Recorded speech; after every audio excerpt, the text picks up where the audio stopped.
तो फिल्म की शुरुआत एक कैप्टन से होती है जिसके कपड़े खुद से लथपथ थे। वो एक शॉप में आया तो शॉपकीपर ने देखा कि उसके हाथ में एक टूटा हुआ मंकी टॉय था। शॉपकीपर ने उससे पूछा, तुम्हें क्या हुआ है और ये टॉय क्यों टूटा हुआ है? ड्रम तो बजा ही नहीं रहा। तो कैप्टन ने कहा, अरे शुक्र करो, ये कुछ नहीं कर रहा। उनका ये कहना ही था और मंकी ने ड्रम बजाना शुरू कर दिया और इसी शॉप में अजीब काम शुरू हो गए।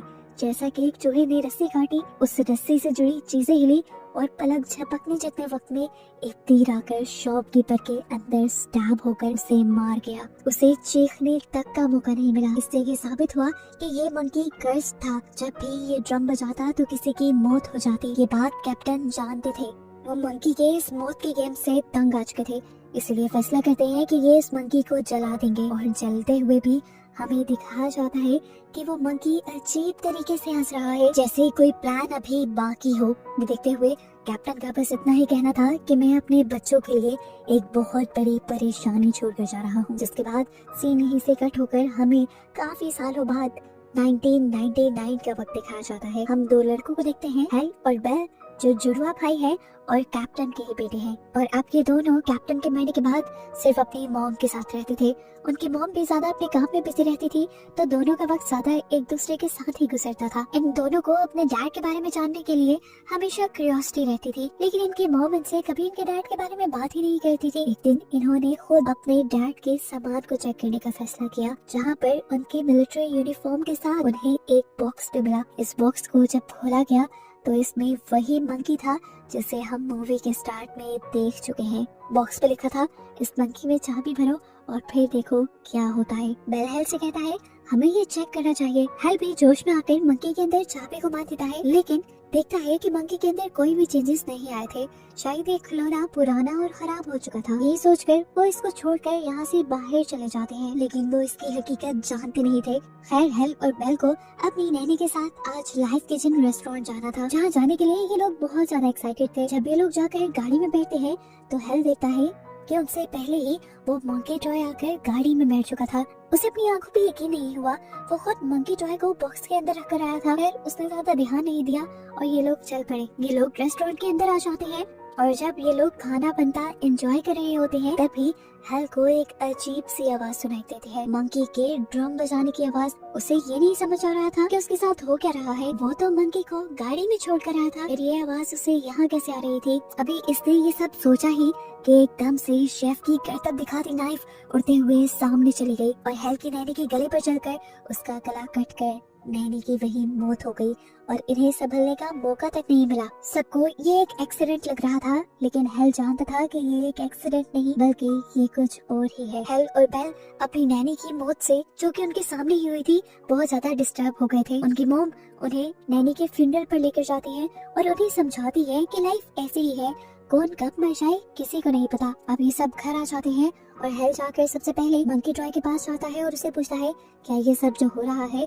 उसके पीछे तुम्हारा हाथ है? अभी वो ये बात ही कर रहा था कि उसका भाई बेल यहाँ पर आ गया और उसे तंग करने लगा। हेल ने उसे मंकी की स्टोरी सुनाना शुरू की कि किस तरह मंकी बॉक्स से उनके कार में आया, फिर कार से उसे ड्रम बजाने की आवाज सुनाई दी और उसके फौरन बाद नैनी की डेथ हो गई। बेल ने उसकी ये बात सुनकर मजाक उड़ाया और अगले दिन उसके लिए और भी मुसीबत खड़ी कर दी। पूरे स्कूल में उसकी ये मंकी वाली कहानी मशहूर कर दी, जिसकी वजह से उसका बहुत ज्यादा मजाक बना। हेल को गुस्सा आ चुका था अपने भाई पे, इसीलिए वो गुस्से में घर आकर मंकी के अंदर चाबी घुमा देता है और उससे कहता है कि चलो मेरे भाई को मार दो। वो तो गुस्से में ये सब कर रहा था, नहीं जानता था कि इसका अंजाम क्या होगा। उसके चाबी घुमाते ही नीचे उसकी मॉम की तबीयत खराब होने लगी, जो इन दोनों के लिए खाना बना रही थी। उसकी आंखों से, कान से, नाक से खून आने लगा और वो वहीं पर गिरकर मर गई। डॉक्टर्स के मुताबिक हेल की मॉम की डेथ ब्रेन हेमरेज की वजह से हुई थी, लेकिन हेल हकीकत जानता था कि उसकी मॉम की मौत उसकी एक गलती की वजह से हुई है। गम और गुस्से में वो घर जाकर एक हथौड़ी से उस मंकी को तोड़ डालता है, लेकिन अगले दिन जैसे ही सुबह उठता है तो उस मंकी को सही सलामत अपने घर पे दिखता है। इधर दिखाया जाता है कि बेल तो बहुत ज्यादा सदमे में था। वो अपनी मॉम की मौत का सदमा बर्दाश्त नहीं कर पा रहा था। उसने अपनी मॉम के फ्यूनरल के कपड़े भी 3 दिन तक नहीं बदले और फिर तीसरे दिन उन्हें उनके अंकल लेने आ गए, क्योंकि इनके मॉम डैड दोनों ही मर चुके थे। इन्हें किसी की कस्टडी में तो रहना था। यहाँ आने के बाद हेल के दिल में बहुत ज्यादा रिग्रेट था। वो सारी सारी बात बेल को बताना चाहता था। काफी देर हिम्मत करने के बाद उसने बेल को बता भी दिया कि उसकी मॉम की मौत उस मंकी के ड्रम बजाने की वजह से हुई है और इसके पीछे गलती भी मेरी है। मैंने ये गुस्से में उस मंकी में चाबी भरी थी और जब भी उस मंकी में चाबी भरी जाती है तो किसी की मौत हो जाती है। बेल को बिल्कुल यकीन नहीं आया उसकी इस बात पे। उसने कहा, अच्छा ठीक है, अगर ये बात है तो तुम प्रूफ करो, तुम दोबारा से चाबी भरो।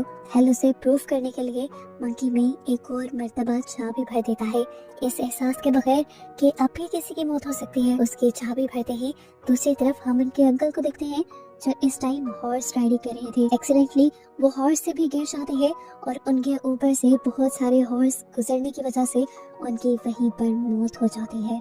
यह हादसा बेल को प्रूफ करवाने के लिए काफी था कि वो मंकी टॉय कितना ज्यादा खतरनाक है। इस हादसे के बाद इन्होंने फैसला किया कि इस मंकी टॉय को ही अपने से बहुत दूर कर देंगे। इन्होंने मंकी टॉय को उसके बॉक्स में वापस डाला और उसे चेन से बंद करते हुए दूर जमीन में नीचे दफन कराए। ऐसा करने के बाद मंकी टॉय से होने वाली सारी तबाहियां खत्म हो जाती हैं और फिर कहानी में 25 साल का वक्त गुजर जाता है। हम 25 साल बाद हेल को देखते हैं जो एक स्टोर पर स्टोर कीपर की जॉब कर रहा था।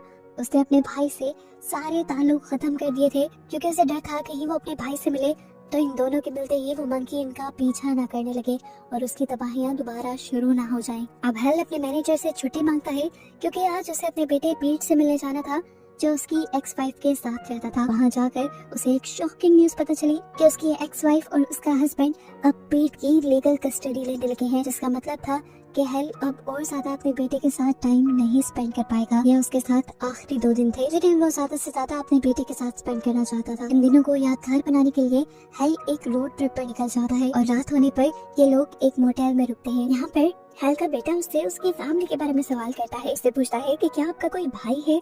हेल को इस टाइम बेल की बहुत याद आई, लेकिन उसने अपने बेटे से झूठ बोल दिया कि नहीं, मेरा कोई भाई नहीं, मैं अकेले ही रहता हूँ। सीन कट होकर अब हमें उस लेडी को दिखाया गया जिसके पास हेल और बेल अपने मॉम डैड के मरने के बाद रह रहे थे, जिसके हस्बैंड की भी मौत हेल के मंकी को चाबी देने की वजह से हुई थी। वो घर पर अकेली रहती हैं और आज उन्हें अपने घर पर एक अजीब डरावनी सी आवाज सुनाई देती है। उन्हें ऐसा लगता है कि कोई उनके घर में घुस आया है, जिसे देखने के लिए वो अपनी गन उठाकर बाहर निकल आती हैं। उन्हें फील हुआ कि कोई उनके बेसमेंट में चला गया था। वो जैसे ही बेसमेंट की सीढ़ियों में उतरी तो उन्हें ड्रम बजने की आवाज आई और ठीक उसी टाइम पर उनके पाँव के नीचे की सीढ़ियां भी टूट गई। नीचे कांच का फ्लोर भी टूटा और उनको बहुत ज्यादा चोट आ गई। शीशे और लकड़ी के छोटे छोटे टुकड़े उनके मुंह पे स्टैब हो चुके थे। अपना मुंह देखने के लिए वो जब शीशे के पास गई तो उन्हें गैस के लीक होने की स्मेल आई। वो फौरन किचन में गई और जैसे ही उन्होंने स्टोव के पास कुछ सूंघने की कोशिश की तो एकदम से वहाँ पे स्पार्क आने की वजह से आग लग गई और उनका पूरा मुंह जल गया। जलते हुए चीखते चिल्लाते वो घर से बाहर निकल आई। उन्हें समझ नहीं आया और वो सामने वाले बिल बोर्ड के पास चली गई, जहाँ जाते ही उनका सर बिल बोर्ड में स्टैब हो गया और उनकी वहीं पर मौत हो गई। ठीक इसी टाइम पर हेल को अपने मोटेल रूम में एक भयानक सपना आ रहा था। उसने इस सपने में अपनी मॉम को एक बहुत ही भयानक रूप में देखा और मंकी को भी देखा, जिसे देखते ही वो डर कर उठ गया और तभी उसने देखा कि उसके फोन पे बेल की कॉल आ रही थी, वो भी इतने सालों बाद। वो डरकर उसकी कॉल को उठाता है तो बेल उसे बुरी खबर देता है कि वो मंकी दोबारा से कहीं आ गया है और उसने तबाहियां भी फैलाना शुरू कर दी है। मुसीबत बहुत बड़ी थी, इन्हें उसे किसी तरह खत्म करना ही था, लेकिन इसी बात पे दोनों के दरमियान में लड़ाई हो गई कि उसे ढूंढकर खत्म करेगा कौन। ये बात करते हुए हेल कमरे से बाहर निकल आया था। वो देखता है कि पास के एयर कंडीशन से कुछ आवाजें आ रही थी। वहाँ पर स्पार्किंग हो गई, एयर कंडीशन जाकर दूर गिरा और वायर टूटकर पूल के अंदर गिर गई। पूल के अंदर करंट तोड़ गया और जैसे ही एक लड़की ने पूल में जंप की तो करंट लगने से उसकी वहीं पर मौत हो गई। ये देखकर हेल और भी ज्यादा डर जाता है और समझ जाता है कि वो मंकी पहले से ज्यादा खतरनाक हो गया है। अब तो उसका नाम लेने पर भी तबाहियां शुरू हो जाती हैं। हेल अब सबसे पहले पीट को वापस घर छोड़ने का फैसला करता है ताकि कम से कम उसकी जान खतरे में न पड़े। लेकिन पीट तो हेल के पुराने घर जाना चाहता था जहाँ पर वो अपनी आंटी के साथ रहते थे। ये उसकी आखिरी ख्वाहिश थी। हेल को लगा कि उसे पूरी कर देनी चाहिए, इसलिए वो उसे अपनी आंटी के घर ले गया, जहाँ दिखाया गया कि आंटी के मरने के बाद उनके सामान की नीलामी हो रही थी और यहीं पर वो मंकी टॉय भी था जिसे एक लड़के ने खरीद लिया। रास्ते में हेल को अपना पास्ट भी आता रहा था, कैसे वो अपने डैड के लिए तड़पता था उन्हें मिस करता था, लेकिन उनकी मॉम ने कभी उनसे क्लोज होने ही नहीं दिया और फिर तो उनकी मौत ही हो गई। उसके इसी ख्यालों से उसे जगाती है यहाँ पर एक एजेंट। जो एजेंट इसे एक शॉकिंग न्यूज देती है कि जिस टाउन में इस टाइम वो आया था, उस टाउन में अजीबोगरीब काम हो रहे थे। टाउन में एक के बाद एक लोग अजीबोगरीब हादसे से मर रहे थे। ये सुनकर हेल शॉक में आ गया। वो समझ गया कि मंकी टॉय इसी टाउन के अंदर है। ये दोनों बातें ही कर रहे थे कि इन दोनों की बातों से पीट को पता चल गया कि हेल का एक भाई बेल भी है। अब हेल को उस मंकी टॉय को ढूंढना था, जिसके लिए वो स्टोर रूम में चला जाता है, जहाँ पर ऑक्शन की सारी चीजें रखी गई थी। और वो जानता था कि उसकी आंटी के घर की सारी चीजें भी जो ऑक्शन में नहीं बिकी होंगी, वो यहीं पे होंगी।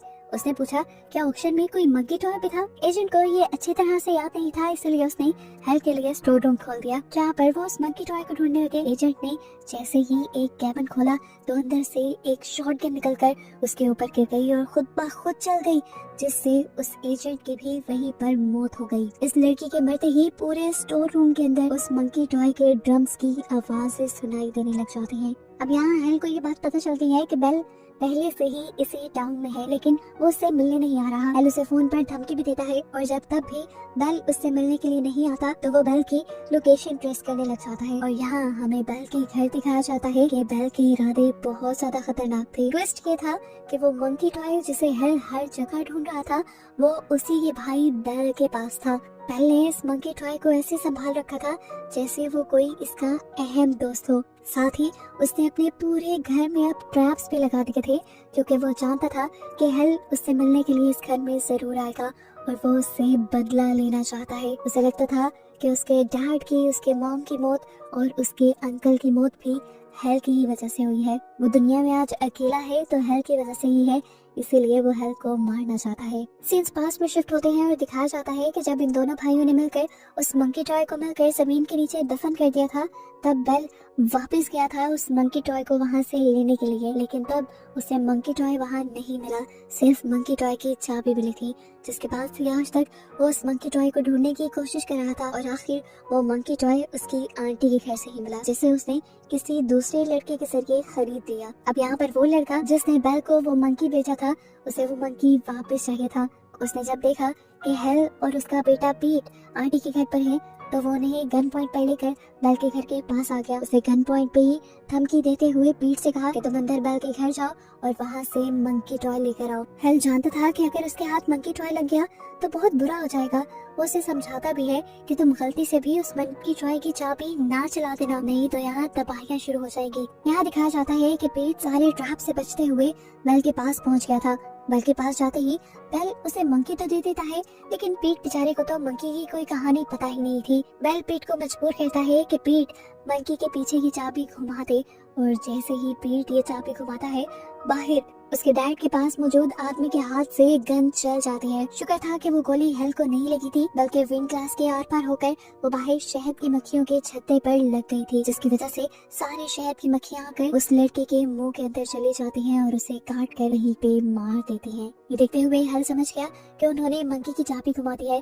इन सब चीजों को रोकने के लिए वो भी बेल के घर के अंदर आ गया, लेकिन जैसे ही वो अंदर आ रहा था तो उससे एक ट्रैप एक्टिवेट हो गया और वो वहीं पर फंस गया। उसे देखते हुए बेल उसके पास आया। इन दोनों के अंदर लड़ाई शुरू हो गई और इसी बहस में इन्हें पता ही नहीं चला कि कैसे इन्होंने अपने मस्तिष्क सुलझा लिए। इन दोनों ने एक दूसरे से माफी मांग ली, लेकिन अब बहुत देर हो चुकी थी। सब कुछ ठीक करने के बावजूद भी ठीक नहीं हुआ था, क्योंकि पीछे बैठा मंकी अब ड्रम बजाने लगा था, जिसका मतलब था कि तबाही आ गई। उसकी ड्रम बजाते ही यहाँ छत जोर से हिलने लग जाती है। छत के जोर जोर से हिलने की वजह से बेल का अपना लगाया हुआ ही ट्रैप बेल के ऊपर गिरकर उसे मार देता है। साथ ही हम देखते हैं कि इस टाउन में भी तबाहियां होना शुरू हो गई थी। जगह जगह आग लग चुकी थी। प्लेन जो यहाँ से गुजर रहे थे वो भी क्रैश होने लगे थे और पूरा इलाका तबाही से भर गया था। यहाँ पर हम देखते हैं कि हेल और पीट किसी तरह उस घर से निकलने में कामयाब हो गए थे। अब वो इस टाउन से भी बाहर निकल रहे थे और इन्होंने फैसला किया था कि वो उस मंकी टॉय को अपने साथ ही रखेंगे, ताकि उससे आने वाली तबाहियों को कंट्रोल किया जा सके। इस टाउन से निकलने से पहले ये इस टाउन में एक हॉर्समैन को देखते हैं, जो कि डेथ की एक निशानी था, जो रिप्रेजेंट कर रहा था इस टाउन की तबाही को। और बस इसी को दिखाते हुए ये कहानी यहाँ खत्म हो जाती है।